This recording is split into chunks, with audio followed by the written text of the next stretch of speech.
ಸಚಿವ ನಾಗೇಂದ್ರ ರಾಜೀನಾಮೆಗೆ ಪಟ್ಟು ಬಿಡದ ವಿಪಕ್ಷಗಳು ನಿರಂತರವಾಗಿ ಹೋರಾಟವನ್ನು ನಡೆಸುತ್ತಾ ಇವೆ. ಸದನದ ಒಳಗೂ ಹೊರಗೂ ಪ್ರತಿಭಟನೆ ನಡೆಸುತ್ತಾ ಇದ್ದು, ಇಂದು ವಾಲ್ಮೀಕಿ ಪುತ್ಥಳಿಗೆ ಮಾಲಾರ್ಪಣೆ ಮಾಡಿ ಸದನಕ್ಕೆ ಪ್ರವೇಶಿಸುವುದಕ್ಕೆ ತೀರ್ಮಾನಿಸಿವೆ. ಇನ್ನು ಒಂದು ಹೆಜ್ಜೆ ಮುಂದೆ ಹೋದಂತ ಬಿಜೆಪಿ ಪಾದಯಾತ್ರೆಗೆ ಚಿಂತನೆಯನ್ನ ಕೂಡ ನಡೆಸಿದೆ.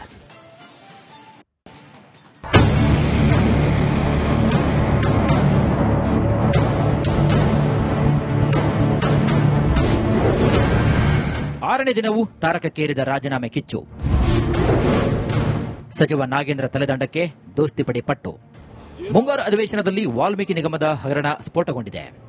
ವಿಪಕ್ಷಗಳು ಸಚಿವ ಬಿ ನಾಗೇಂದ್ರ ರಾಜೀನಾಮೆಗೆ ಬಿಗಿಪಟ್ಟು ಹಿಡಿದಿವೆ. ಪೋಸ್ಟರ್ ಸಮರ ಜೊತೆಗೆ ಆಕ್ರೋಶದ ರಣಕಹಳೆ ಕೂಡ ಮೊಳಗಿಸಿವೆ. ಹೀಗಾಗಿ ಮೇಲ್ಮನೆ ಹಾಗೂ ಕೆಳಮನೆಯಲ್ಲಿ ಮಾತಿನ ಜಟಾಪಟಿ, ಗದ್ದಲ, ಕೋಲಾಹಲದಲ್ಲಿ ದಿನ ಕಳೆದು ಹೋಗಿದೆ.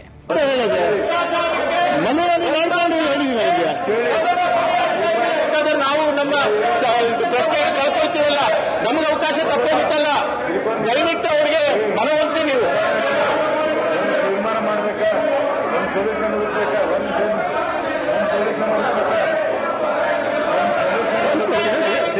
ಹೇಳ್ರಿ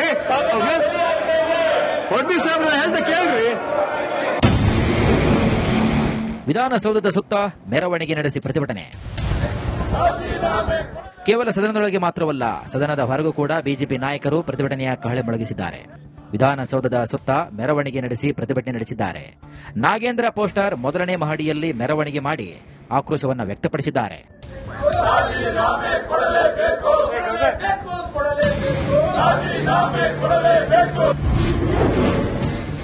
ಇಂದು ಸ್ಫೋಟಿಸಲಿದೆ ನಾಗೇಂದ್ರ ರಾಜೀನಾಮೆ ಕಿಚ್ಚು. ವಾಲ್ಮೀಕಿ ಪುತ್ಥಳಿಗೆ ಮಾಲಾರ್ಪಣೆ ಮಾಡಿ ಪ್ರತಿಭಟನೆ ಶುರು. ಇನ್ನು ಇಂದು ಕೂಡ ನಾಗೇಂದ್ರ ವಿರುದ್ಧ ಸದನದೊಳಗೆ ದೋಸ್ತಿ ನಾಯಕರು ಪ್ರತಿಭಟನೆ ನಡೆಸಲಿದ್ದಾರೆ. ಅದಕ್ಕೂ ಮೊದಲು ಶಾಸಕರ ಭವನದ ಆವರಣದಲ್ಲಿರುವಂತಹ ವಾಲ್ಮೀಕಿ ಪುತ್ಥಳಿಗೆ ಮಾಲಾರ್ಪಣೆ ಮಾಡಲಿದ್ದಾರೆ. ವಾಲ್ಮೀಕಿ ನಿಗಮದ ಹಗರಣದಿಂದ ಆ ಸಮುದಾಯಕ್ಕೆ ಅನ್ಯಾಯವಾಗಿದೆ. 187 ಕೋಟಿ ರೂಪಾಯಿ ವಾಲ್ಮೀಕಿ ಸಮುದಾಯದ ಜನರ ಅಭಿವೃದ್ಧಿಗೆ ಬಳಕೆಯಾಗಬೇಕಾಗಿದ್ದಂತಹ ಹಣ ಕಾಂಗ್ರೆಸ್ ನಾಯಕರ ಮನೆಗೆ ಸೇರಿದೆ ಅಂತ ಶಾಸಕರ ಭವನದಿಂದ ವಿಧಾನಸೌಧದವರೆಗೂ ರ್ಯಾಲಿ ನಡೆಸಲಿದ್ದಾರೆ. ಬಳಿಕ ಸದನದ ಒಳಗೆ ರಾಜೀನಾಮೆಗೆ ಪಟ್ಟು ಮುಂದುವರಿಸಲಿದ್ದಾರೆ. ಇಡೀ ದಲಿತರ ಪರವಾಗಿ, ಇಡೀ ವಾಲ್ಮೀಕಿ ಜನಾಂಗದ ಪರವಾಗಿ ನಾವು ಹೋರಾಟ ಮಾಡ್ತಾ ಇದ್ದೀವಿ. ಇಡೀ ವಾಲ್ಮೀಕಿ ಜನಾಂಗ, ಇಡೀ ದಲಿತರು ನಮ್ಮ ಜೊತೆ ಇದ್ದಾರೆ.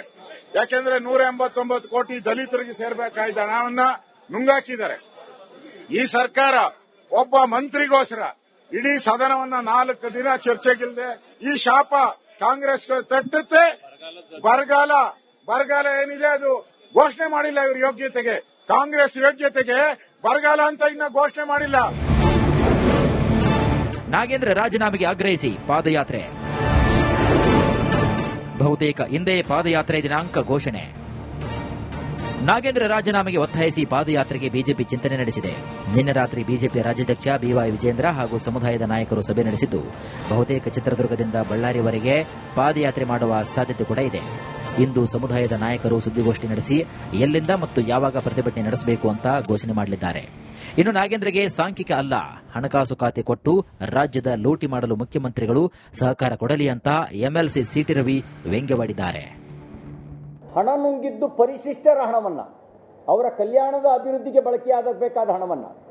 ನನಗೆ ಆಶ್ಚರ್ಯ ಆಯಿತು. ಸನ್ಮಾನ್ಯ ನಾಗೇಂದ್ರ ಅವರು ಸಂವಿಧಾನ ಪ್ರತಿ ಹಿಡಿದು ಸಂವಿಧಾನ ನನಗೆ ರಕ್ಷಣೆ ಕೊಡುತ್ತೆ ಅಂತ ಹೇಳಿದರು. ಸಂವಿಧಾನ ಭ್ರಷ್ಟರಿಗೆ ರಕ್ಷಣೆ ಕೊಡೋದಕ್ಕೆ ಇರುವುದಲ್ಲ, ಭ್ರಷ್ಟರಿಗೆ ಶಿಕ್ಷೆ ಆಗಬೇಕು ಅಂತ ಸಂವಿಧಾನದ ಆಶಯ ಇರೋದು. ಆ ಸಂವಿಧಾನದ ಪ್ರತಿಯನ್ನು ಹಿಡಿದು ಸಂವಿಧಾನದ ಮೌಲ್ಯಕ್ಕೆ ಅಪಚಾರ ಎಸಗುವಂತ ಕಾರ್ಯವನ್ನ ನಾಗೇಂದ್ರ ಅವರು ಸಂವಿಧಾನ ತೋರಿಸಿ ಮಾಡ್ತಾ ಇದ್ದಾರೆ. ಶತಾಯಗತಾಯವಾಗಿ ಸಚಿವ ಬಿ ನಾಗೇಂದ್ರ ರಾಜೀನಾಮೆ ಕೊಡಲೇಬೇಕು ಅಂತ ವಿಪಕ್ಷಗಳು ಪಣ ತೊಟ್ಟಿವೆ. ಆದರೆ ಸರ್ಕಾರ ನಾಗೇಂದ್ರರನ್ನ ಅದ್ಯಾಗೆ ಪಾರು ಮಾಡುತ್ತೋ ಅನ್ನೋದೇ ಸದ್ಯದ ಪ್ರಶ್ನೆ.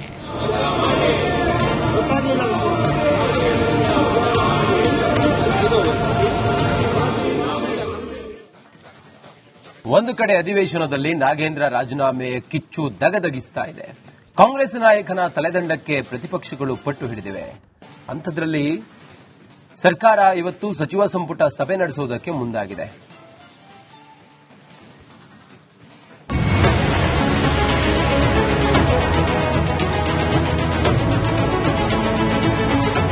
ವಿಧಾನ ವಿಧಾನಮಂಡಲ ಅಧಿವೇಶನ ಶುರುವಾಗಿ 6 ದಿನಗಳು ಕಳೆದಿವೆ. ಸೆಷನ್ ಆರಂಭ ಆದಾಗಿನಿಂದಲೂ ಇದುವರೆಗೂ ಬರೀ ವಾಲ್ಮೀಕಿ ಹಗರಣ ಬಗ್ಗೆ ಚರ್ಚೆ ಧಗಧಗಿಸುತ್ತಿದೆ. ಸಚಿವ ನಾಗೇಂದ್ರ ರಾಜೀನಾಮೆಗಾಗಿ ವಿಪಕ್ಷಗಳು ಪಟ್ಟು ಹಿಡಿದಿವೆ. ಕೇವಲ ಸದನದ ಒಳಗೆ ಮಾತ್ರ ಅಲ್ಲ, ಸದನದ ಹೊರಗೂ ಪ್ರತಿಭಟನೆ ನಡೆಸಿವೆ. ಕಾಂಗ್ರೆಸ್ ಸರ್ಕಾರ ಈಗ ಇಕ್ಕಟ್ಟಿನಲ್ಲಿ ಸಿಲುಕಿದೆ. ನಾಗೇಂದ್ರ ರಾಜೀನಾಮೆಗೆ ದೋಸ್ತಿ ಕಹಳೆ. ಸಂಪುಟದಲ್ಲಿ ನಾಗೇಂದ್ರ ರಾಜೀನಾಮೆ ಬಗ್ಗೆ ಚರ್ಚೆ. ವಾಲ್ಮೀಕಿ ಅಭಿವೃದ್ಧಿ ನಿಗಮದ ಹಣವನ್ನ ಸಚಿವ ನಾಗೇಂದ್ರ ಲೂಟಿ ಹೊಡೆದಿದ್ದಾರೆ. ಇಂಥವರನ್ನ ಸಂಪುಟದಿಂದ ಕೈಬಿಡಬೇಕು ಅಂತ ಬಿಜೆಪಿ ಮತ್ತು ಜೆಡಿಎಸ್ನ ನಾಯಕರು ಆಗ್ರಹಿಸಿದ್ದಾರೆ. ಅಧಿವೇಶನದಲ್ಲಿ ಕಲಾಪ ನಡೆಯಲು ಬಿಡದೆ ಪಟ್ಟು ಹಿಡಿದಿದ್ದಾರೆ. ಹೀಗಾಗಿ ಗಂಭೀರ ವಿಷಯಗಳು ಸದನದಲ್ಲಿ ಚರ್ಚೆಯಾಗದೆ ಸಮಯ ವ್ಯರ್ಥವಾಗ್ತಾ ಇದೆ. ಹಾಗಂತ ಸಚಿವ ನಾಗೇಂದ್ರರನ್ನ ಸಂಪುಟದಿಂದ ಕೈಬಿಟ್ರೆ ವಾಲ್ಮೀಕಿ ಸಮುದಾಯದ ವಿರೋಧ ಕಟ್ಟಿಕೊಳ್ಳಬೇಕಾಗುತ್ತೆ.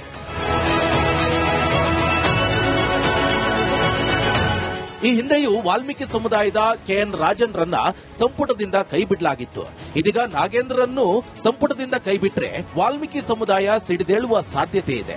ಹೀಗಾಗಿ ಕಾಂಗ್ರೆಸ್ ಸರ್ಕಾರ ಅತಂತ್ರದಲ್ಲಿ ಸಿಲುಕಿದೆ. ಇಂದು ನಡೆಯುವ ಸಚಿವ ಸಂಪುಟ ಸಭೆಯಲ್ಲಿ ನಾಗೇಂದ್ರ ರಾಜೀನಾಮೆ ಕುರಿತ ಗಂಭೀರ ಚರ್ಚೆ ನಡೆಯಲಿದೆ.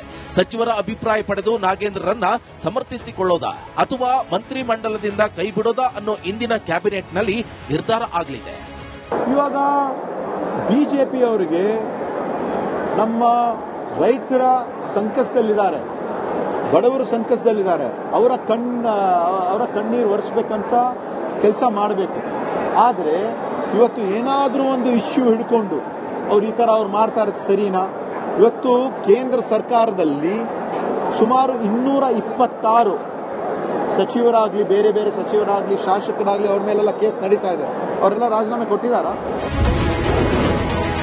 ಆರ್ಎಸ್ಎಸ್ ಕಾರ್ಯಚಟುವಟಿಕೆ ನಿರ್ಬಂಧಿಸಲು ಹೊಸ ಮಸೂದೆ. ವಿಧೇಯಕ ಜಾರಿಗೂ ಮುನ್ನ ನಿಯಮಗಳ ಪರಿಶೀಲನೆ. ಆರ್ಎಸ್ಎಸ್ ವಿರುದ್ಧ ಕಾಂಗ್ರೆಸ್ ಸರ್ಕಾರ ಸಮರ ಸಾರಿದೆ. ಸಂಘದ ಕಾರ್ಯಚಟುವಟಿಕೆ ಬ್ಯಾನ್ ಮಾಡಲು ಹೊಸ ಕಾನೂನು ತರಲು ಹೊರಟಿದೆ. ಇದಕ್ಕಾಗಿ ಇದೇ ಅಧಿವೇಶನದಲ್ಲಿ ಸಾರ್ವಜನಿಕ ಪ್ರದೇಶ ಪ್ರವೇಶ ನಿಯಂತ್ರಣ ವಿಧೇಯಕ ಮಂಡನೆಗೆ ಸಜ್ಜಾಗಿದೆ. ಆದರೆ ಅದ್ಯಾಕೋ ಏನೋ ವಿಧೇಯಕವನ್ನ ಮತ್ತೊಮ್ಮೆ ಪರಿಶೀಲಿಸಲು ಸರ್ಕಾರ ಮುಂದಾಗಿದೆ. ಇಂದಿನ ಕ್ಯಾಬಿನೆಟ್ ಮೀಟಿಂಗ್ನಲ್ಲಿ ಮತ್ತೊಮ್ಮೆ ವಿಧೇಯಕದ ಸಾಧಕ ಬಾಧಕಗಳ ಬಗ್ಗೆ ಚರ್ಚೆ ನಡೆಯಲಿದೆ. ಕೆಪಿಎಸ್ಸಿ ಮಾಜಿ ಅಧ್ಯಕ್ಷ ಶಿವಶಂಕರಪ್ಪ ಸಾಹುಕಾರ್ ಪರ ಕೋರ್ಟ್ ಆದೇಶದ ಬಗ್ಗೆಯೂ ಇಂದಿನ ಕ್ಯಾಬಿನೆಟ್ನಲ್ಲಿ ಚರ್ಚೆ ನಡೆಯಲಿದೆ. ಈಗಾಗಿರುವ ತಾಂತ್ರಿಕ ಲೋಪ ಸರಿಪಡಿಸಿ ಮತ್ತೊಮ್ಮೆ ಸಾಹುಕಾರ್ ಅನುಮತಿಗೆ ಸಂಪುಟದಿಂದ ಶಿಫಾರಸು ಮಾಡುವ ಸಾಧ್ಯತೆ ಇದೆ. ಹೀಗಾಗಿ ಕ್ಯಾಬಿನೆಟ್ಗೆ ಮತ್ತೊಮ್ಮೆ ಈ ವಿಷಯ ಮಂಡಿಸಲು ಸರ್ಕಾರ ಮುಂದಾಗಿದೆಯಂತೆ. ಕಾನ್ಸ್ಟಿಟ್ಯೂಷನಲ್ ಬಾಡಿ ಇದೆ, ತೆಗಿಲಿಕ್ಕೆ ಅಧಿಕಾರ ಇದೆಯಾ ನಮಗೆ? ನೀವೇ ಹೇಳಿ. ಸದನದಲ್ಲಿ ಚರ್ಚೆ ಮಾಡಿದಾಗ ನಾನೇನು ಹೇಳಿದೆ, ಎಲ್ಲ ರಾಜ್ಯಗಳು ಬರಲಿ, we are open, will make one legislation, ಒಂದು ಶಾಸನ ಮಾಡಿಬಿಟ್ಟು ಇದು ಸ್ಟೇಟ್ ಕಮಿಷನ್ ಅನ್ನೇ ತೆಗೆಯೋಣ. ಕೆಇಎ ಇದೆ, ಬೇರೆಯವ್ರ ಮುಖಾಂತರ ಮಾಡಿಸಬಹುದು. ಈಗ ನಾನೇನು ಹೇಳ್ತಾ ಇರೋದು, ಯಾವಾಗ ಬೇಕಾ ಅವಾಗ ಕೆಪಿಎಸ್ಸಿ ಅಧ್ಯಕ್ಷರು ಬಿಜೆಪಿ ಅವರು, ಯಾವಾಗಿಲ್ಲ ಅವಾಗ ಕಾಂಗ್ರೆಸ್ನವರು. ಅದೇನಾಗ್ತದೆ? ಮೆಂಬರ್ ಮಾಡಿದ್ದವರು, ಅಧ್ಯಕ್ಷರು ಮಾಡಿದ್ದವರು, ವಿಜೇಂದ್ರ ಅವ್ರ ಫೋಟೋ ಇರೋದು ಅವ್ರ ಮನೆಯಲ್ಲಿ. ಆದ್ರೆ ಪ್ರಶ್ನೆಗೆ ಉತ್ತರ ಕೊಡಬೇಕಾಗಿರೋದು ಮಾತ್ರ ಕಾಂಗ್ರೆಸ್ನವರು. ಅದೇಂಗೆ? ಅತಿವೃಷ್ಟಿ ಅನಾವೃಷ್ಟಿ ಬಗ್ಗೆ ಸಂಪುಟದಲ್ಲಿ ಚರ್ಚೆ. ಈಗಾಗಲೇ ಸಚಿವರು ಜಿಲ್ಲೆಗಳಿಗೆ ಭೇಟಿ ನೀಡಿ ಬರ ಅಧ್ಯಯನ ನಡೆಸಿದ್ದಾರೆ. ಈ ಬರ ಅಧ್ಯಯನ ಸಂಬಂಧ ಚರ್ಚೆ ನಡೆಸಿ ಕೇಂದ್ರಕ್ಕೆ ವರದಿ ಕಳಿಸುವ ಸಂಬಂಧ ಸಂಪುಟ ಸಭೆಯಲ್ಲಿ ಚರ್ಚೆ ನಡೆಯುವ ಸಾಧ್ಯತೆ ಇದೆ. ಈಗಾಗಲೇ ಶಾಸಕ ಕೋನರೆಡ್ಡಿ ಸೇರಿ ಹಲವರು ಬರಗಾಲ ಸಂಬಂಧ ಸರ್ಕಾರದ ಗಮನ ಸೆಳೆದಿದ್ದಾರೆ. ಜೊತೆಗೆ ಮೋಡ ಬಿತ್ತನೆ ಮಾಡುವಂತೆ ಆಗ್ರಹಿಸಿದ್ದಾರೆ. ರೈತರ ಪರವಾಗಿ ಯಾರು ಒಳ್ಳೆ ನಿರ್ಣಯ ತೆಗೆದುಕೊಳ್ಳೋದಿಲ್ಲ. ಆ ಎಲ್ಲ ಸಮಸ್ಯೆಗೆ ಅವರೇ ಉತ್ತರ ಕೊಡಬೇಕಾಗುತ್ತೆ. ಅವರೆಲ್ಲ ಬರ ವೀಕ್ಷಣೆಗೆ ಹೋಗಿ ಬಂದ್ರು, ಎಲ್ಲ ಕಡೆ ರಾಜ್ಯಕ್ಕೆ ಅಡ್ಡಾಡಿ ಬಂದ್ರು. ಅವ್ರ ವಿಧಾನಸಭೆಯಲ್ಲಿ ಯಾಕೆ ಚರ್ಚೆ ಮಾಡೋದಿಲ್ಲ? ಕೇಂದ್ರ ಸರ್ಕಾರದ ಕೇಂದ್ರ ಅಧ್ಯಯನ ತಂಡ ಯಾಕೆ ಬರಲಿಲ್ಲ? ಇಂಥ ನೂರಾರು ಸಮಸ್ಯೆಗಳು ನಮ್ಮ ಮುಂದದಾವೆ. ಅದಕ್ಕೆ ನಾನು ವಿಶೇಷವಾಗಿ ಮೋಡ ಬಿತ್ತನೆ ಮಾಡಬೇಕನ್ನುವಂತ ವಿಷಯವನ್ನ ತಂದಿದ್ವಿ. ಅದಕ್ಕೂ ಕೂಡ ಚಲುವರಾಯಸ್ವಾಮಿಯವರು ನೀರಾವರಿ ಸಚಿವರಾಗಿ ಮೋಡ ಬಿತ್ತನೆಯನ್ನ ಈಗಾಗಲೇ ಸಂಪುಟ ಸಭೆಯಲ್ಲಿ ನಿರ್ಣಯ ಮಾಡಿವಿ. ಒಂದು 2-3 ದಿವಸದಾಗ ಅದನ್ನ ಪ್ರಾರಂಭ ಮಾಡ್ತೀವಿ ಅನ್ನುವಂತ ಮಾತನ್ನ ಈಗಾಗಲೇ ಹೇಳಿದ್ರು. ಇನ್ನು ಎಸ್ಐಆರ್ ವಿಚಾರವಾಗಿಯೂ ಇತ್ತೀಚೆಗೆ ನಟ ಪ್ರಕಾಶ್ ರಾಜ್ ಸೇರಿದಂತೆ ಹಲವರು ಸಿಎಂ ಭೇಟಿಯಾಗಿ ಚರ್ಚೆ ನಡೆಸಿದ್ದಾರೆ. ದೊಡ್ಡ ಪ್ರಮಾಣದಲ್ಲಿ ಮತಗಳ ಡಿಲೀಟ್ ಆಗಿದೆ, ಸಮಯ ವಿಸ್ತರಣೆ ಆದರೆ ಒಳಿತು, ಈ ಬಗ್ಗೆ ಪರಿಶೀಲಿಸಿ ಅಂತ ಎದ್ದೇಳು ಕರ್ನಾಟಕ ಸಂಘಟನೆಯ ವತಿಯಿಂದ ಮನವಿ ನೀಡಿದ್ದಾರೆ. ಈ ಸಂಬಂಧ ಕ್ಯಾಬಿನೆಟ್ನಲ್ಲಿ ಅಭಿಪ್ರಾಯ ಪಡೆದು ಮುಂದಿನ ಹೆಜ್ಜೆ ಬಗ್ಗೆ ಚರ್ಚೆ ಆಗಲಿದೆ. ಇದರ ಜೊತೆಗೆ ಇದೇ ಅಧಿವೇಶನದಲ್ಲಿ ಒಟ್ಟು 7 ವಿಧೇಯಕಗಳನ್ನು ಮಂಡಿಸಲು ಸರ್ಕಾರ ಮುಂದಾಗಿದೆ. ಹೀಗಾಗಿ ಈ ವಿಧೇಯಕಗಳ ಮಂಡನೆಗೂ ಮುನ್ನ ಕ್ಯಾಬಿನೆಟ್ನಲ್ಲಿ ಚರ್ಚಿಸಿ ಒಪ್ಪಿಗೆ ಪಡೆಯುವ ಸಾಧ್ಯತೆ ಇದೆ. ಒಟ್ಟಾರೆ ಅಧಿವೇಶನ ನಡುವೆ ಕ್ಯಾಬಿನೆಟ್ ನಡೀತಾ ಇರೋದ್ರಿಂದ ಹೆಚ್ಚಿನ ಮಹತ್ವವನ್ನು ಪಡೆದುಕೊಂಡಿದೆ.